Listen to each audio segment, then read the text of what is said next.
What if I told you that no one has ever truly made you angry, not even once?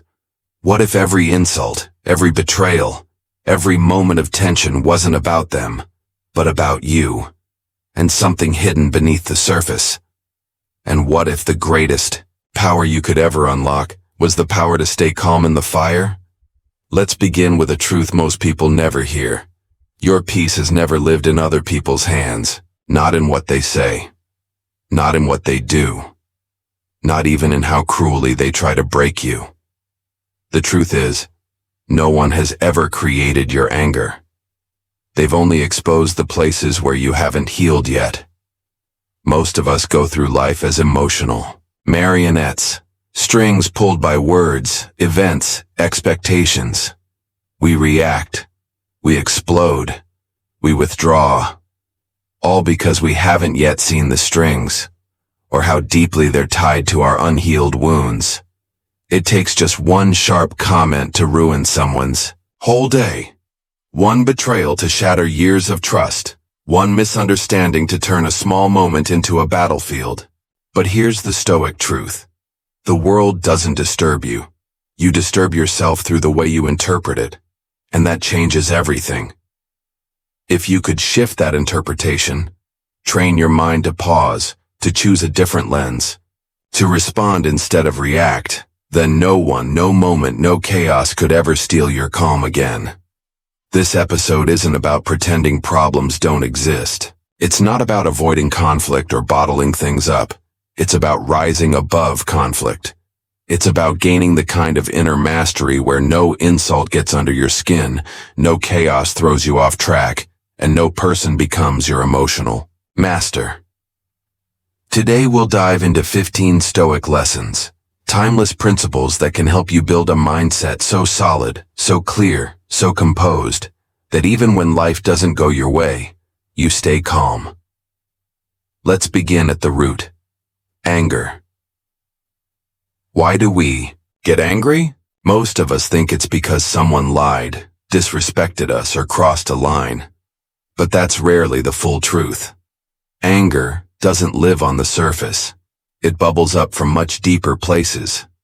In reality, anger is often a response to broken expectations. It's what happens when reality no longer matches what we thought should happen. It's pain disguised as fire. It's fear with a loud voice.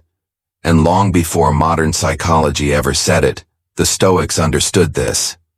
Seneca once wrote, "No man is more unhappy than he who never faces adversity, for he is not permitted to prove himself." In other words, moments of emotional disturbance are not just obstacles. They're opportunities to meet yourself. So when anger shows up, it's not just about now. It's every wound underneath being pressed. It's our insecurity being poked, our fear unacknowledged, our ego taking a hit.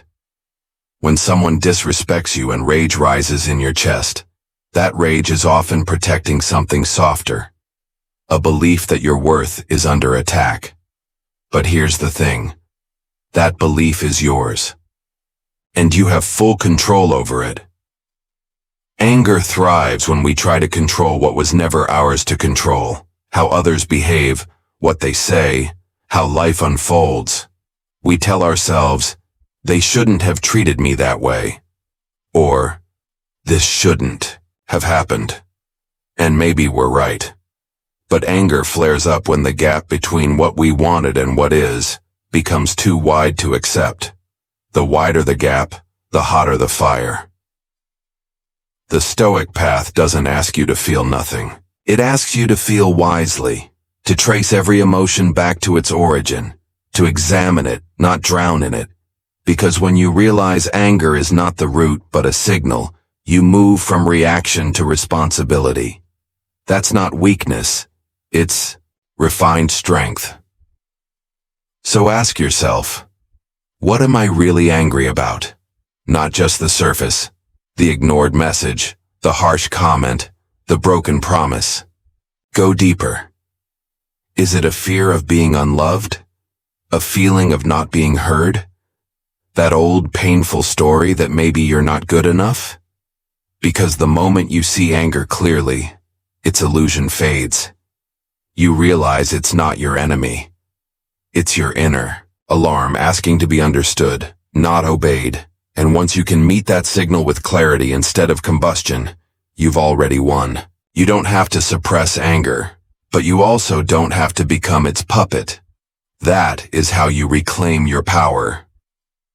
Now let's explore the next lesson, one that's simple yet surprisingly rare in our world: the power of silence. Have you ever regretted holding your tongue? Maybe. But have you ever regretted losing your temper and saying something you wish you could take back? Almost always. We live in a culture that rewards fast comebacks, brutal honesty, and dominance through words. But silence, true, intentional silence, that's become underrated. And yet, for the Stoics, it was one of the strongest tools in their emotional toolkit. Silence is not passivity. It's strategy. It's the moment where strength is waiting instead of swinging. It's giving yourself the space to see clearly, to unblend your ego from the offense, to let the fire cool before it burns the house down. Lao Tzu once said, "Silence is a source of great strength," and the Stoics would have nodded. Because silence, when chosen with awareness, holds more power than 1,000 fiery words. Here's what happens. When anger hits, your body goes first. Heart racing, muscles tightening, adrenaline surging. That heat in your chest, that's the moment most people speak and regret. But the Stoic mindset offers another way. Pause, breathe, wait. Let silence do what anger never can. Previously, we explored how silence isn't weakness, it's wisdom in action. It's the quiet space where your power returns and anger loses its grip. Now let's go deeper into what happens in that space and how it can transform everything. In that pause, between the trigger and the reaction, something sacred happens. You reclaim your freedom. You create space between what happens to you and how you choose to respond. That's your power, your response, not the event, not the insult, not the chaos. Your response is the only thing that truly belongs to you. Seneca once warned that anger is like a storm. It clouds your vision, distorts your judgment, and sweeps you into decisions you'll regret. The more you react, the more you become a prisoner to that storm. But what if you didn't? What if you let the storm pass without stepping into it? That's what real strength looks like. Not cold, not disconnected, just grounded, like a mountain unmoved by the wind. Picture this. You're in the middle of a heated conversation. Tension is high. Someone says something that cuts deep, unfair, rude, maybe even cruel. Every part of you wants to snap back, defend yourself, prove a point. But instead, you pause. You breathe. You don't flinch. You let their words pass through the filter of your silence. And when, or if, you decide to speak, your words are calm, clear, measured. That is self-command, and that is power. Silence isn't about suppressing how you feel. It's not bottling things up until you explode later.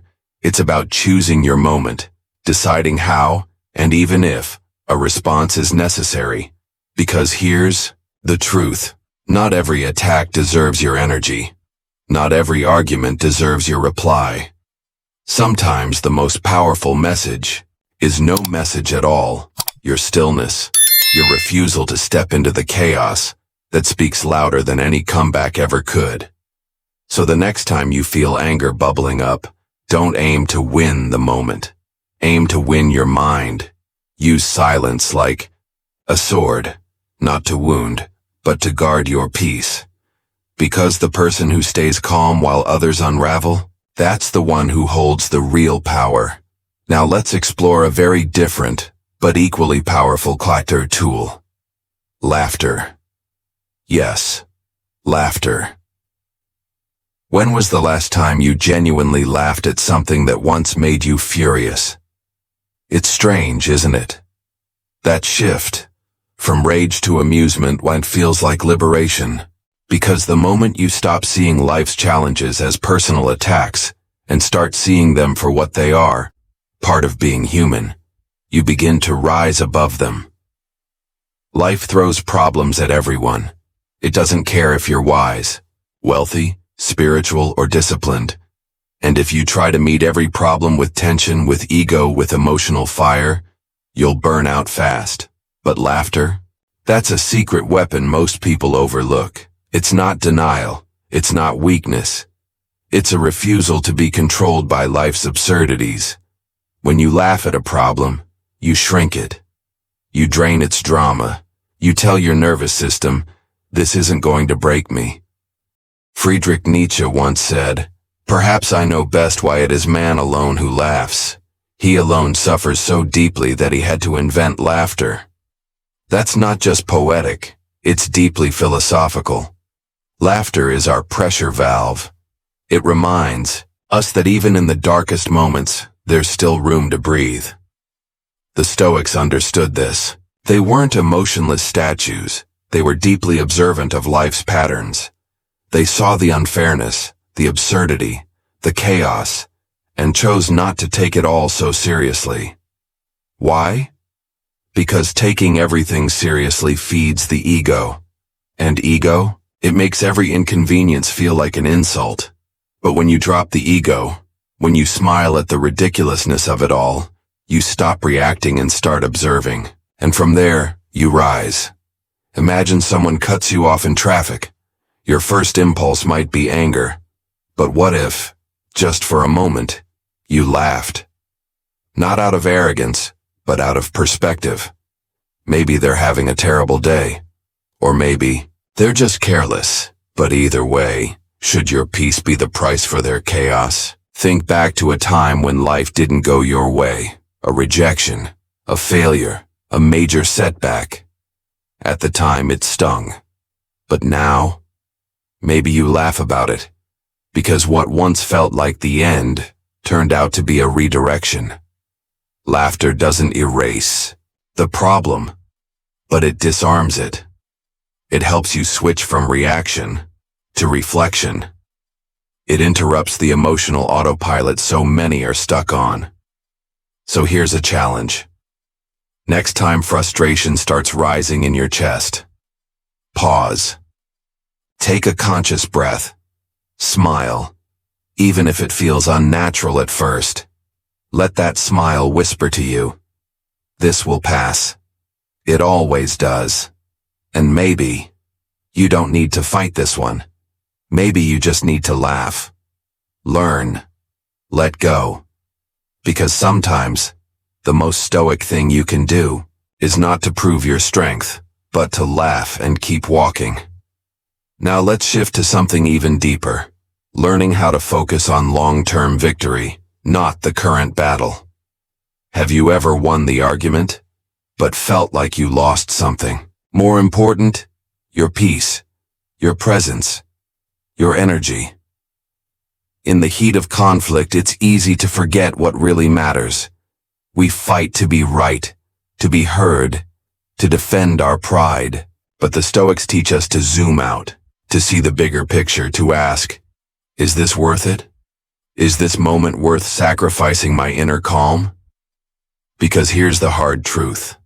Not every battle is yours to fight, and not every win is worth the cost.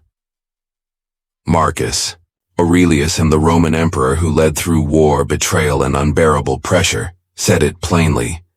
You have power over your mind, not outside events. Realize this, and you will find strength. That's the entire game. Real power isn't found in controlling others. It's in choosing your response, especially when someone's trying to provoke you. Long-term victory isn't about scoring points in a debate. It's about becoming the kind of person who doesn't need to, the kind who values growth more than ego, who walks away, not out of weakness, but out of wisdom. Because staying calm doesn't mean being passive.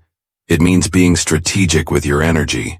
It means choosing your peace over your pride. Earlier, we explored the wisdom of choosing clarity over chaos, of walking away not out of weakness, but strength. Now let's go a layer deeper. What if calm wasn't just a reaction, but a conscious challenge you gave yourself every day? You see, not every fire needs to be extinguished. Some are better left to burn themselves out. Ask yourself honestly, how many arguments have actually changed something meaningful? How many fights have left you feeling at peace, not just momentarily, vindicated, but truly settled inside? Most people aren't searching for truth in conflict. They're searching for control, for a sense of superiority. And when you take the bait, when you react just to win, you give away your energy, your attention, your serenity. For what exactly? The Stoic doesn't play that game. The Stoic zooms out, sees the full canvas. Life is not a courtroom. You don't need to win every trial. What you need is clarity.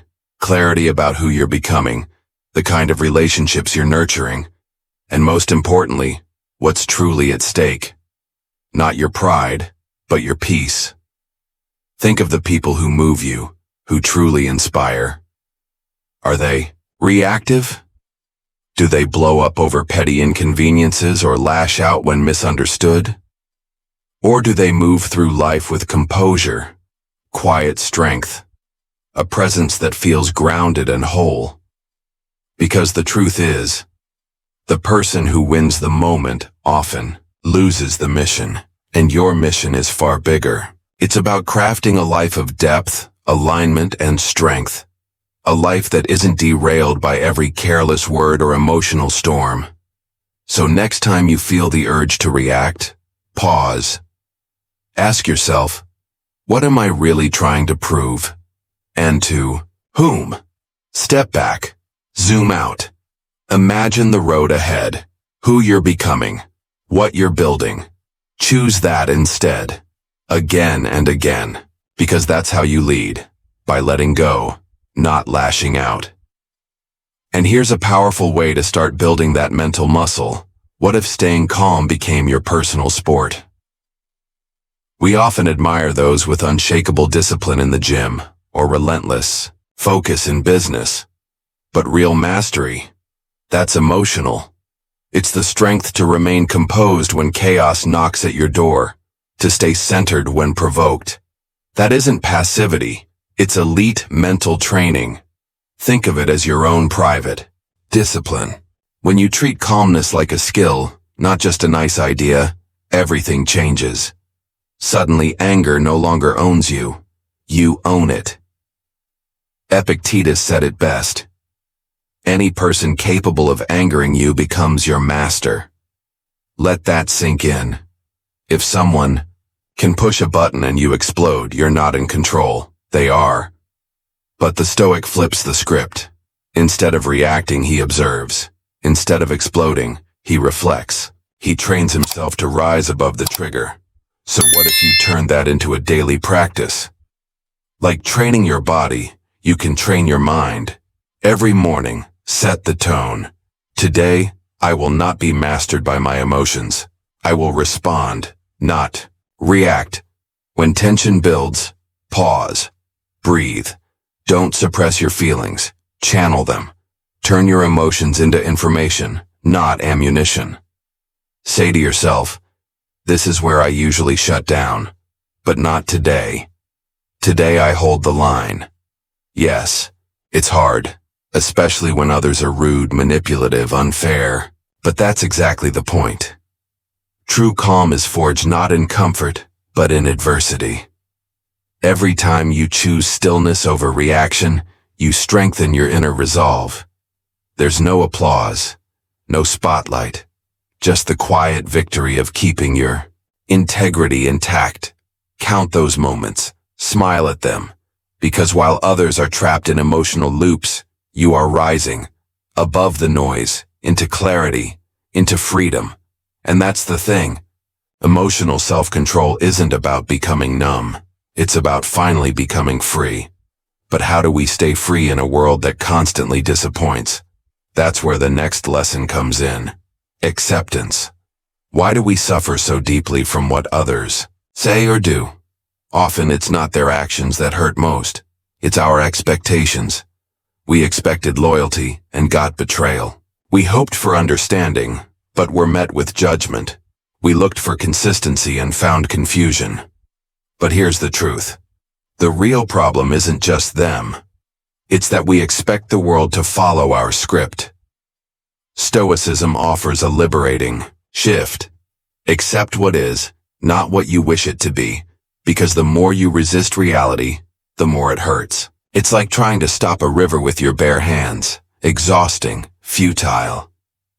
But the moment you let go and move with the current, peace returns, not because the world changed, but because you did.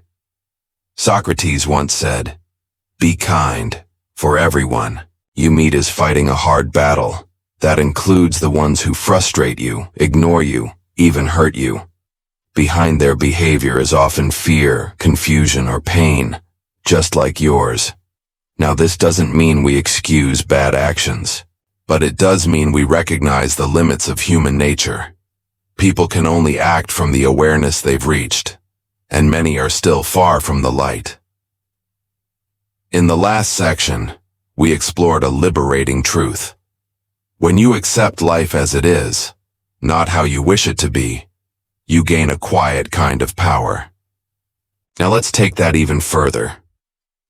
At first, the idea of acceptance may feel cold, even distant. But stay with it for a moment longer, and you'll begin to feel something unexpected: freedom. Because the moment you stop depending on others to act a certain way for you to feel okay, you reclaim your power. Now make no mistake, acceptance isn't about giving up or becoming numb. It's not emotional resignation, it's wisdom. It's understanding the limits of control. You can't force someone to apologize. You can't make someone recognize your worth. You can't dictate how someone reacts to your truth. What you can control is how you respond. Whether you let it consume you, whether you carry someone else's behavior like a burden that was never yours to begin with.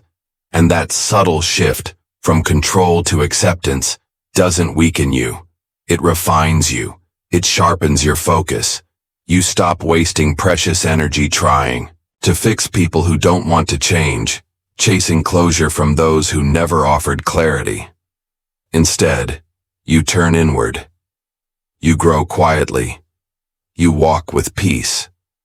Not because the world made it easy, but because you chose it anyway. The Stoic sees life exactly as it is and still chooses courage, still chooses kindness, not because others earned it but because he did, because his inner peace isn't reactive, it's deliberate. So ask yourself, where am I still fighting reality? Where am I demanding others change so I can feel better? And more importantly, what if I stopped? What you'd find isn't just calm. It's your center. That unshakable part of you that doesn't rise and fall with the moods of others. That's when real freedom begins. When your peace no longer depends on external permission. Which leads us to another core principle of Stoicism. Don't take things personally. How much of your pain has come from assuming everything was about you? A certain tone in someone's voice. A message left unanswered. A look you couldn't explain. The betrayal you never saw coming. We internalize. We blame ourselves. We think, maybe I wasn't good enough, maybe I should have been different. And just like that, we turn someone else's behavior into our own identity. But the Stoic knows a deeper truth. Most of what people do is not about you. It's about them, their filters, their fears, their unhealed pain. Once you understand that, the world softens. Your inner world quiets. You stop collecting arrows that were never meant for you. And even if some were, you stop letting them pierce your peace. Author Don Miguel Ruiz said it best. Nothing others do is because of you. That doesn't mean your actions don't matter. It means that people see you through the lens of their story, not yours. You can be kind, and they may still call you distant. You can be honest, and they might label you harsh. You can give everything, and someone may still say it's not enough. That's not a reflection of your failure, it's a reflection of their filter. Taking things personally is the quickest way to become a prisoner of someone else's emotions. One careless comment ruins your entire day. One silence keeps you spinning at night. One rejection makes you question your worth. But here's the truth. That weight was never yours to carry. You are not the center of everyone's universe. And thank goodness for that, because it means you're free. Free to interpret with grace. Free to let things pass without sticking. Free to stay grounded in your truth, not someone else's projection. So next time you're tempted to take something personally, ask, what else could this mean? What if this isn't even about me? And even if it is, does it define me? Once you stop making everything personal, you stop giving strangers keys to your inner peace. You stop letting their opinions stomp through your self-worth like muddy boots. You become anchored, steady, defined by your actions, not their reactions. That's stoic strength. The wisdom to hold your center while the storm swirls around you. Not everything deserves your heart. Not every opinion needs your attention. And not every confusing moment needs to be solved. Some things are better left unclaimed. Now, speaking of storms, let's talk about one of the most volatile forces we all wrestle with. Anger. Have you ever noticed how anger promises power, but leaves you feeling even more powerless? In the moment, it feels intoxicating. Like fire, it surges, it sharpens, it gives the illusion of control. But when that flame dies down, what remains? Broken trust. Harsh words you can't take back. Silence where connection used to live. Anger might feel strong, but rarely does it build anything lasting. It doesn't build bridges. It burns them. Seneca warned us clearly. Anger is an acid that can do more harm to the vessel in which it is stored than to anything on which it is poured. Think about that. Anger doesn't just hurt the person you're mad at. It corrodes you. Long after the moment has passed, it stays, replaying, reheating, rotting your peace from within, and worst of all, most of the time, it changes nothing. The person you yelled at didn't suddenly see your point more clearly. So if anger doesn't fix the problem, what does? That's exactly what we'll uncover next. After learning that calm is stronger than control, we now turn to something just as powerful and just as misunderstood: anger. Because sometimes the louder we get, the more we feel like we're doing something. But is that really true? Think about it. The situation didn't improve just because your voice rose. The problem didn't vanish, it only grew more tangled. If anger doesn't fix things, why do we reach for it so quickly? Because it's easy. Because it's human. Because, in moments of helplessness, anger makes us feel like we're taking back control. But Stoicism teaches a different approach, the harder path, the wiser one. It asks us to resist the knee-jerk reaction and choose reflection over explosion. On the outside, it might look like stillness, but inside, it's pure strength. Real control.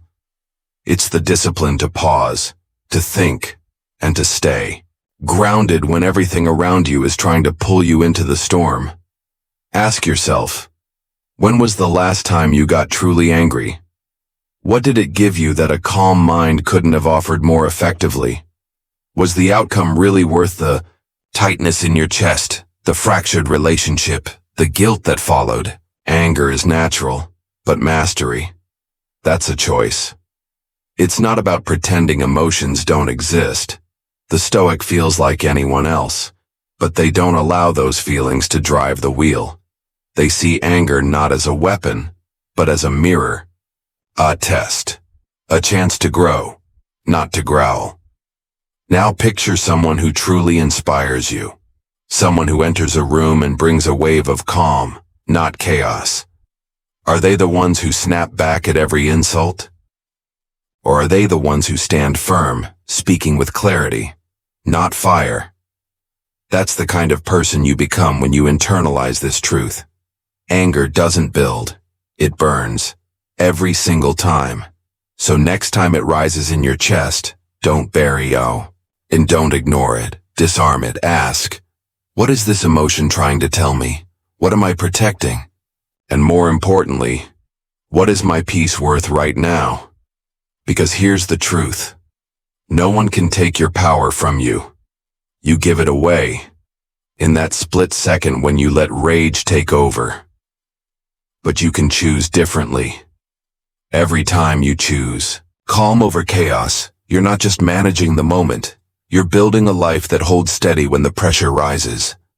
And now that we've faced down the fire of anger, it's time to look at something even more corrosive, something we carry much longer than a single outburst, resentment. So let's talk about why letting go is the most freeing choice you can make. Previously, we talked about the weight of resentment, the way it anchors us to the past and poisons the present. Now, let's take one more step toward freedom. Choosing peace over pain. You are the one who decides what stays in your space. And that includes anger. At any moment, you have the right to open that door and firmly say, not anymore. Not because they deserve it, not because what happened didn't matter, but because your peace matters more. You're doing this for you. Because your future deserves more than echoes of old hurt bouncing off the walls of your mind. Because you've been carrying this weight for far too long. And maybe, just maybe, it's time to finally put it down. So pause for a moment. Ask yourself, what am I still clinging to? Who is still occupying space in my heart without earning it? And more importantly, why? Then go deeper. What would your life feel like if you truly let it go? Imagine that feeling. The lightness, the calm, the wide open inner space, where peace can finally breathe again. That freedom, that emotional spaciousness is not some distant dream. It's available the very moment you decide, I will no longer carry what doesn't serve my soul. And now that you've begun to reclaim your peace, there's one more subtle form of tension we often carry without realizing it. Our desire to control others, even when we tell ourselves we're just trying to help. Shall we take a closer look at that? Earlier, we explored how your emotions don't have to be automatic reactions, but conscious responses. That space, between what happens and how you choose to interpret it, is where your power lives. So now let's take that insight one step further with the ACD model. Awareness, control, direction. This framework doesn't just help you understand your emotions. It transforms how you live your life. Think about it. What if your emotional pain isn't caused by what happened, but by how you interpreted it? A comment, a rejection, a moment of silence. It's not the event itself, but the meaning you attach to it that triggers your spiral. And in that brief space before emotion becomes reaction, lies everything. Carl Jung once said, "It all depends on how we look at things, not how they are in themselves." That single idea is the heartbeat of the ACD model. It starts with awareness. The moment you notice that something is shifting inside you, maybe a tightness in your chest, your jaw clenching, or a sudden rush of inner dialogue like, "They don't respect me," or, "This always happens to me." You create space. That moment of recognition, that's the first crack in the wall, a chance to pause. Next comes control, but not control over the world or over others. It's control over yourself. You can't stop life from being unpredictable, You can't prevent people from being thoughtless or situations from being unfair, but you can stop yourself from being swept away. You can ask, is this truly about me? Am I responding to the present or reliving a past hurt? You begin to question the lens you're using. And then there's direction. This is where you take that awareness and that inner control and choose where to channel it. Instead of lashing out, you lean into patience. Instead of internalizing pain, you draw boundaries. Instead of fueling conflict, you anchor yourself in clarity. Not from weakness, but from deep self-respect. This isn't about pretending you're unaffected. It's about emotional alchemy, taking the raw, messy material of your human experience and turning it into something stronger, more grounded and wiser. But make no mistake, it takes practice. It means slowing down long enough to notice your thoughts before they become words. It means being humble enough to challenge your own assumptions. And perhaps hardest of all, it means having the courage to stop blaming everything around you and start taking ownership of what's within. When you use the ACD model consistently, you become unshakable. You're no longer at the mercy of others' moods. Chaos no longer knocks you off center. You respond from within, not react from without. And that is what emotional freedom looks like. Now, once you've reclaimed that inner space and clarity, the question becomes, what do you do when conflict arises? Not within, but between you and someone else. Let's talk about how to promote solutions and compromise without losing yourself in the battle to be right. Previously, we explored the power of choosing solution over ego, how your calm presence can become your greatest leverage in conflict.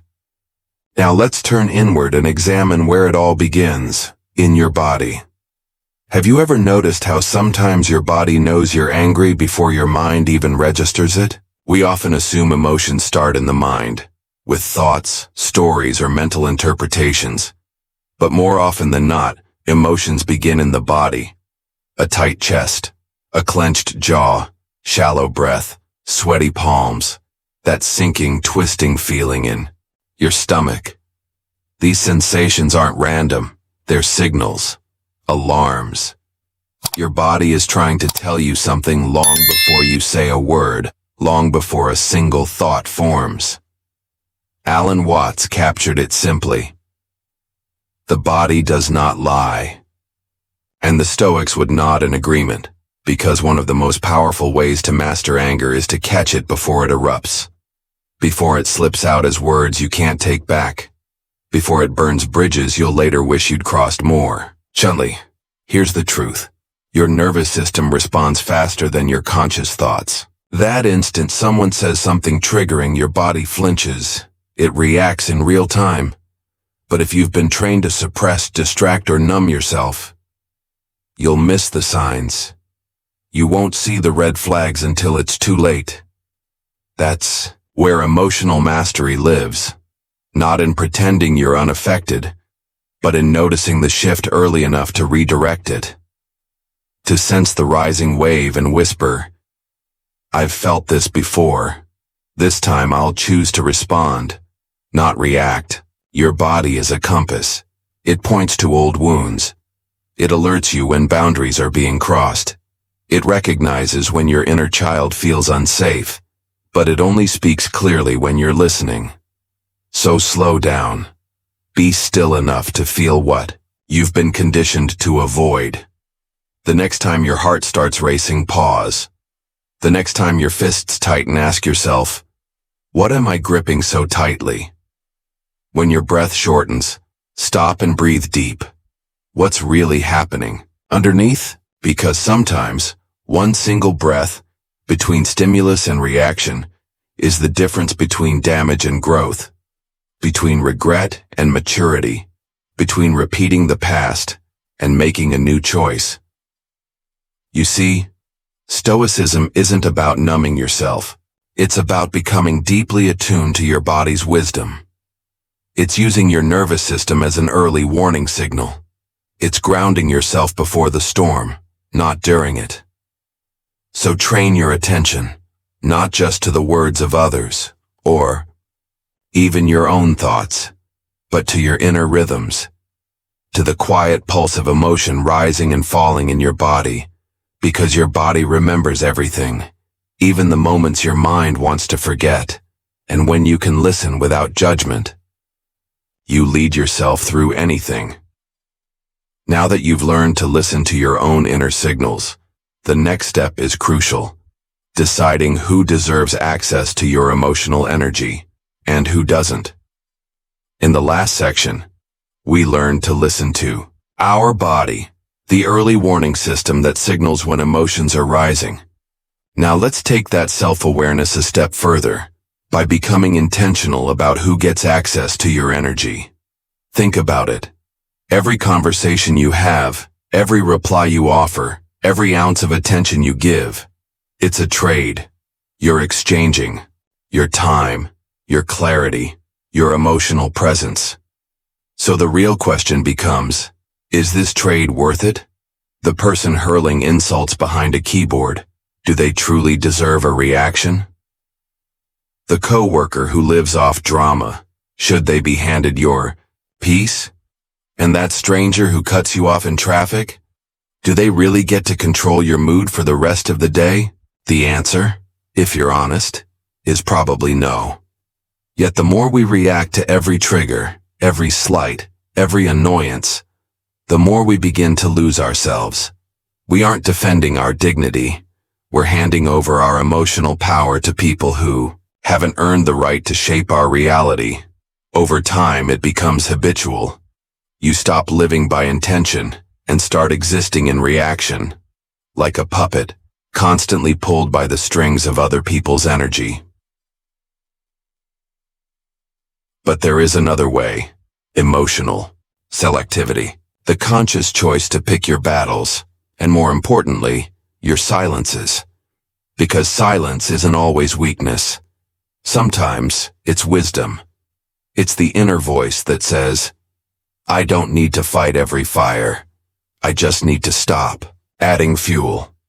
Being selective doesn't mean being cold or distant. It means valuing your focus. It means understanding that your attention is a limited, precious resource, and not every provocation deserves a piece of it. It's the realization that calm is your responsibility, and chaos is often just a choice. So where do you start? By observing. Pay attention to the people, the conversations, the situations that drain you. What makes your body tense? What pulls you off center? Then pause, breathe, and ask yourself, does this deserve me? If the answer is no, let it pass. Protect your peace like you protect your home. You wouldn't let just anyone walk in and make a mess, so why let them run wild in your mind? The result? You become grounded, centered, less reactive, more powerful. Because the person who controls their attention controls their reality. Now that you've learned to guard your energy, let's unlock one of the most underrated tools for calming anger. Not control, but gratitude. Ready? Earlier, we explored how gratitude can shift your perspective and loosen anger's grip. But there's one final truth that ties it all together. Real calm doesn't come from controlling the outside world. It comes from mastering the world within. Because in a world constantly pushing your buttons and testing your patience, the calmest person isn't the one who avoids hardship.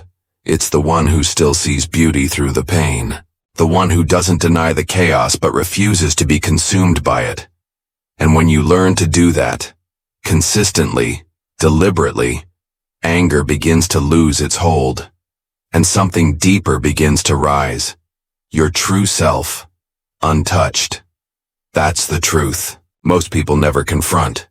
Your peace was never dependent on your surroundings. Every time you lashed out, lost your cool, or regretted what you said, it all came from handing your power over little by little to moments and people unworthy of it. But that cycle, it can end right here. Because once you stop just reading stoic wisdom and start living it, really living it, You reclaim something sacred. You begin to understand that peace isn't weakness. It isn't silence born from fear or passivity. It's a quiet strength, the kind that doesn't need to shout. It simply stands, steady, grounded, unshaken.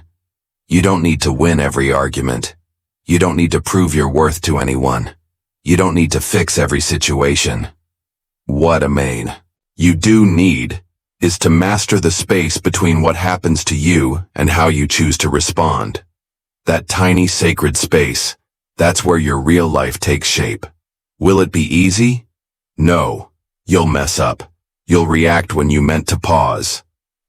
You'll lose your cool some days, but that's not failure, that's training. Every time you return to yourself, every time you choose presence over impulse, stillness over ego, you grow stronger. So here's the real question to carry forward. Who are you becoming? Are you the person who gets pulled in every direction, ruled by emotion? Or are you becoming the one who leads, with clarity, with calm, with purpose? Because you weren't meant to be controlled by anger. You were meant to rise above it. And as you do, people will notice. But more importantly, you will notice. You'll feel the shift in your breath, in your decisions, in the way your mind no longer burns from within, but holds steady, no matter what life throws at you. This is the path. It begins not in loud victories, but in quiet choices, in the still moments no one sees, but that shape everything. If this episode brought you even a moment of clarity, calm, or strength, don't keep it to yourself. Share it. Subscribe. Leave a comment and tell us, which stoic practice are you ready to embody today? Because your peace is your responsibility. And now you know how to protect it.